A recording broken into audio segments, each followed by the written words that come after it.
Shalom, salam gereja kepenuhan Kristus.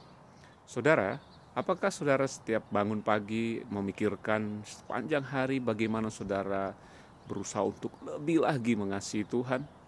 Apakah saudara seperti sedang berusaha dengan sekuat tenaga sampai saudara begitu lelah dan mulai stres karena hidup saudara sepertinya susah sekali untuk mengasihi Tuhan. Nah, saudara, tahukah bahwa kita tidak bisa mengasihi Tuhan kalau kita belum menyadari, belum mengetahui bahwa Tuhan yang lebih dahulu mengasihi kita. Bahkan di dalam Alkitab dikatakan dalam kitab 1 Yohanes pasal yang keempat, bukan kita yang mengasihi Tuhan. Langsung dicoret kita, bukan kita. Jadi jangan pernah taruh beban itu dalam kehidupanmu bahwa engkau yang harus berusaha mencintai Tuhan.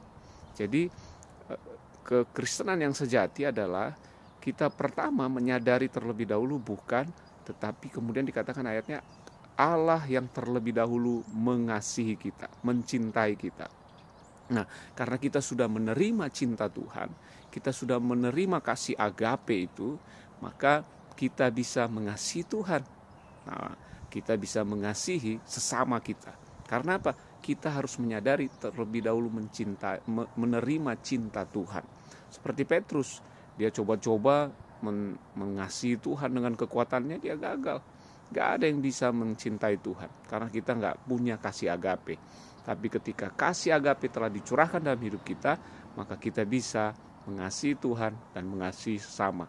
Karena bukan lagi kekuatan kita, tapi kekuatan Tuhan yang ada di dalam kita. Sama seperti kalau saudara, saya kirim durian 1 ton ke rumah saudara. Saudara pastikan akan ngomong durian kemana-mana. Kenapa? Nggak mungkin saudara sekeluarga sendiri, bahkan mungkin keluarga besar, menghabiskan durian itu 1 ton. Nggak bisa, pasti saudara rindu membagikannya ke orang lain. Demikianlah ketika saudara bangun pagi, mulailah berpikir dan menemukan, membaca Alkitab, merenungkan firman Tuhan, merenungkan tentang betapa besarnya kasih Tuhan dalam hidupmu. Tanya Roh Kudus, tanya Tuhan, sebagaimana, seperti apa Tuhan mengasihi hidupmu. Itu yang akan menginspirasi kita, menggerakkan kita dari dalam untuk mulai mengalirkan kasih kita kepada Tuhan dan sesama. Karena kita tahu kita telah menerima kasih itu dengan luar biasa. Lalu kemudian orang bertanya, iya, oke, Tuhan memang mengasihi saya, tapi mungkin saya bisa berhenti mengasihi Tuhan. Tuhan sih memang oke lah, dia mengasihi saya terus. Tapi saya kan bisa aja saya berhenti mengasihi Tuhan. No, saudara. Waktu saudara menerima kasih agape, dia memberikan engkau kasih yang abadi. Itu sebabnya dalam kitab Efesus dikatakan bahwa engkau telah menerima kasih itu dan engkau mengasihi Tuhan dengan kasih yang tidak bisa binasa. Wow, jadi saudara nikmati kasih Tuhan dalam hidupmu dan terus mengenal kasih-Nya. Seperti Paulus berkata, yang kukehendaki adalah mengenal Dia, mengenal tentang kasih-Nya kepada kita. Berita Injil yang memerdekakan itu adalah mendengar berita kabar baik.